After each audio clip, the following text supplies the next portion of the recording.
চারজন বাদশাকে আল্লাহ সারা পৃথিবীর রাজত্ব দিয়েছিলেন। তাদের এরিয়া আপনার আমার মতো একটা ওয়ার্ডের এরিয়া নয়, একটা ইউনিয়নের বাদশাই নয়, একটা দেশের বাদশাই নয়। সূর্য পূর্ব দিক থেকে ওঠে পশ্চিম দিকে ডুবে যায়, সারা পৃথিবীর রাজত্ব আল্লাহ তাআলা চারজন মানুষকে দান করেছিলেন। এদের ভিতরে দুইজন ছিলেন মুসলমান আর দুইজন ছিল কাফের। মুসলমান কয়জন? আরো জোরে বলেন।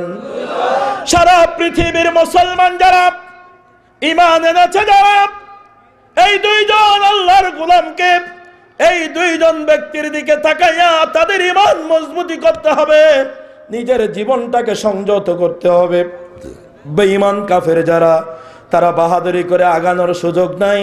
তারাও দেখবে আমরা বেঈমানি নাফরমানি করেছি, তবে আমাদের চেয়ে বড় বড় বাচ্চা সারা পৃথিবী রাজত্ব করার পরেও তারা টিকে থাকতে পারে নাই। আল্লাহ তাআলা তাই বলেছেন, সব মানুষেরা ক্ষতিগ্রস্ত। আল্লাহ তাআলা যাদেরকে ক্ষতিগ্রস্ত করে চিহ্নিত করেছেন, সব মানুষকে বুঝার জন্য চারজন বাচ্চার দিকে 1 মিনিট তাকান। আমরা আজকে মুসলমান, আমার খুব দাপট, আমি মুসলিম, আমি একজন মেম্বার, আমি একজন চেয়ারম্যান, আমার এই দামি চেয়ারের এত পাওয়ার, এত ক্ষমতা, ইচ্ছা করলে মানুষের পরে জুলুম করে আমার এই জীবনটাকে আমি কাজে লাগাইতে পারলাম না। আমি মানবতাহীন কাজের সাথে জড়িয়ে পড়লাম। হৃদয়ের কান দিয়ে শুনে নিন, আপনার আমার মতো পাওয়ার নয়, আমাদের বাংলাদেশের মতন ছোট্ট জায়গা না। হযরতে সুলাইমান আলাইহিস সালাতু ওয়াস সালামকে আল্লাহ রাব্বুল আলামিন সারা পৃথিবীর বাদশাহী দিয়েছিলেন। সুবহানাল্লাহ বলেন। বাদশা সুলাইমানকে সারা পৃথিবীর বাদশাহী দেওয়ার পরে শেষ নয়, সারা পৃথিবীর বাদশাহিত্ব করার জন্য, সারা পৃথিবীর রাজত্ব পরিচালনার জন্য একটা সংসদ ভবন আল্লাহ দান করেছিলেন, যেটাকে বলা হয় মুজিজার তখ্ত। এই তখ্তের পরে বাদশা সুলাইমান আল্লাহু আকবার বসিয়া চড়িয়া সারা পৃথিবী ভ্রমণ করতেন। সেম উদাহরণ দেওয়ার জন্য বলি, আমার ভাইজান, আমাদের বাংলাদেশ পরিচালনা হয় আমাদের জাতীয় সংসদ ভবন থেকে, যেটা আইন হয় ওটা দিয়ে, কথা বলেন ঠিক কিনা? সংসদ ভবন ঢাকায় আছে নাকি ঘুরে ঘুরে বেড়ায়? যখন সংসদের দরকার হয়, এমপি মন্ত্রীরা যে যেখানে থাকে দেশ বিদেশে সবাই ছুটে ঢাকায় চলে আসে, সংসদ ভবনে চলে আসে, সংসদ ভবন উঠে যায় না। কিন্তু বাদশা সুলাইমান উনি যেখানে থাকতেন সংসদ ভবন সেখানেই চলে যেতেন। ক্ষমতা তালি কম নাকি? আল্লাহ রাব্বুল আলামিন বলেন, ওয়াল আসরি, তোমার হায়াতের কসম করে বলি, তোমার চেয়ারটা বাদশা সুলাইমানের মতো উড়ে উড়ে যায় না। তোমার চেয়ারটা নাড়িয়ে দিলেই নড়ে, তাহলে কিসের অহংকার ও চেয়ারের? হৃদয়ের কান দিয়ে শুনে নিন, আল্লাহ বলেন, ওয়াল আসরি, তোমার হায়াতের কসম করে বলি, বাদশা সুলাইমানের দিকে তাকাও। শুধু তাই না, আমাদের সংসদ ভবনে 360টি চেয়ার। আল্লাহু আকবার। কম বেশি এমপি মন্ত্রী মাইকওয়ালা ক্যামেরাওয়ালাদের মিলে 360টি চেয়ার। আর বাদশা সুলাইমানের চেয়ার ওই তখ্তের ভিতরে 1 নয় 2 নয় 40,000 স্বর্ণের চেয়ার ছিল।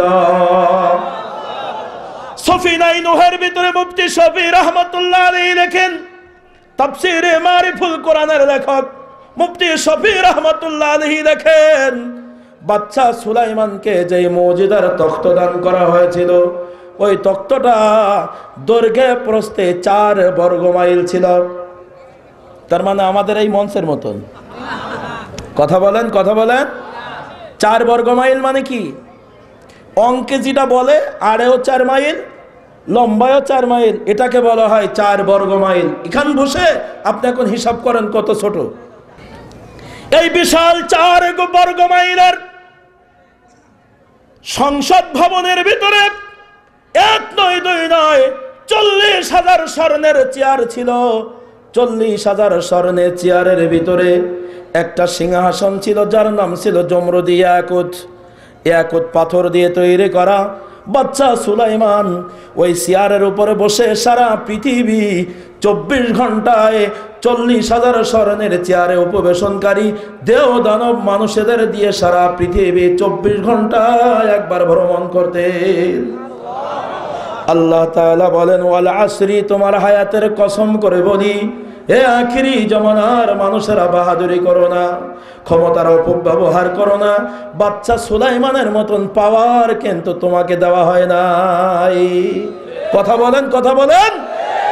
বাচ্চা সুলাইমান বেঁচে আছে নাকি? আল্লাহ তাআলা তাই বলেন, ওয়াল আসরি, তোমার হায়াতের কসম করে বলি, বাচ্চা সুলাইমান আমার পয়গম্বর টিকে থাকে নাই, দুনিয়ায় বিদায় হয়ে গেছে। তুমিও চলে যাবে দুনিয়া ছেড়ে, সাবধান হও, সাবধান হও। ওয়াল আসরি, তোমার হায়াতের কসম। 2 নম্বরে আল্লাহ তাআলা আর একজন মুসলমানকে আল্লাহ তাআলা সারা পৃথিবীর বাদশাহী দান করেছিলেন। তাওরাত কিতাবে তার নাম খোরেশ, ইনজিল কিতাবে তার নাম সাইরাস, ইংরেজরা তাকে আলেকজান্ডার বলে থাকে, কোরআনের ভাষায় তার নাম ইস্কেন্দার জুলকারনাইন।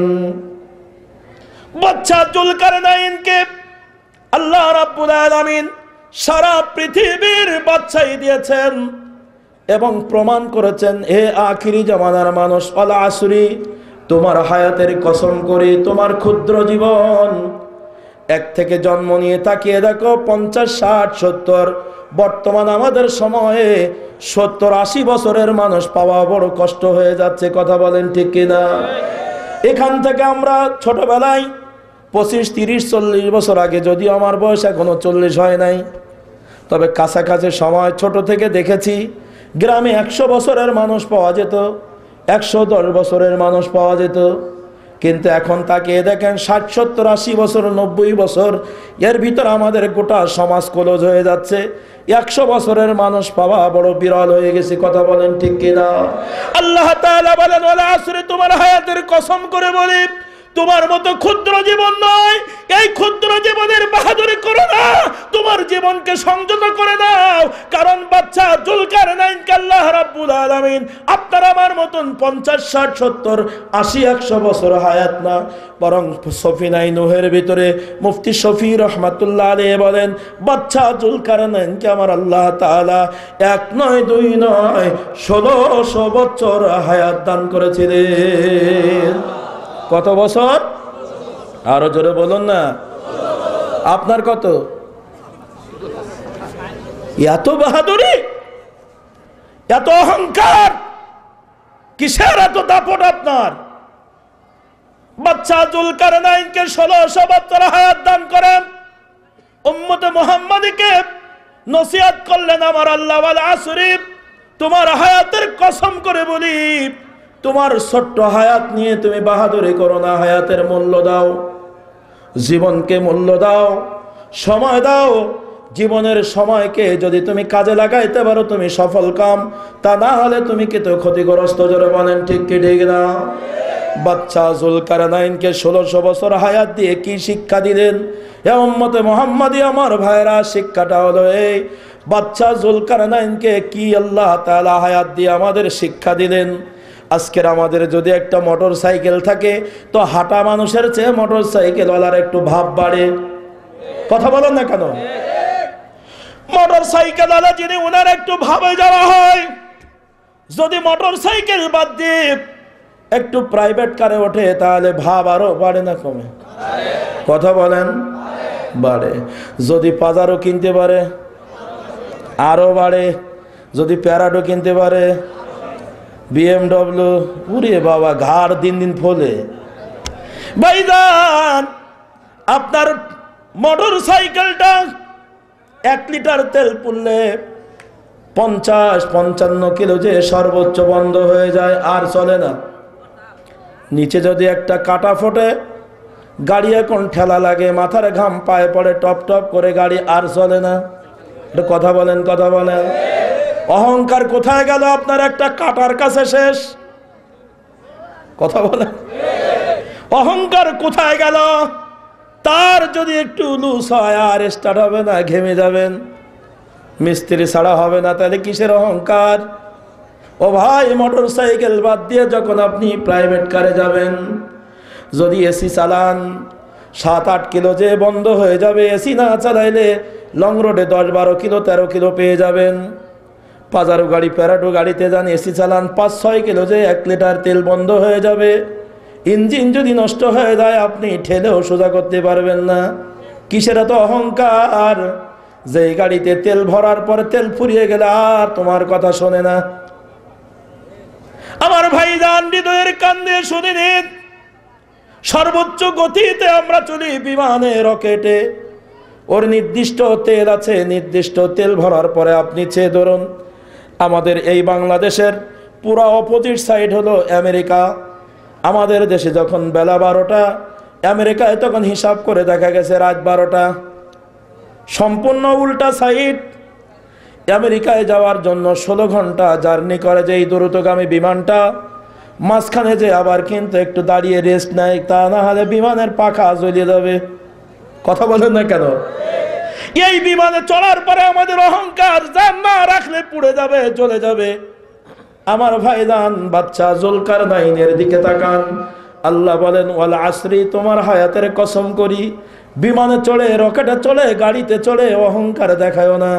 বাচ্চা জুলকারনাইন যখন এই পৃথিবীর বাচ্চাই পেলেন, আমার আল্লাহ রাব্বুল আলামিন বাচ্চা জুলকারনাইনকে সারা পৃথিবী শাসন করার জন্য, ভ্রমণ করার জন্য একটা মুজিজার ঘোড়া দান করেছিলেন।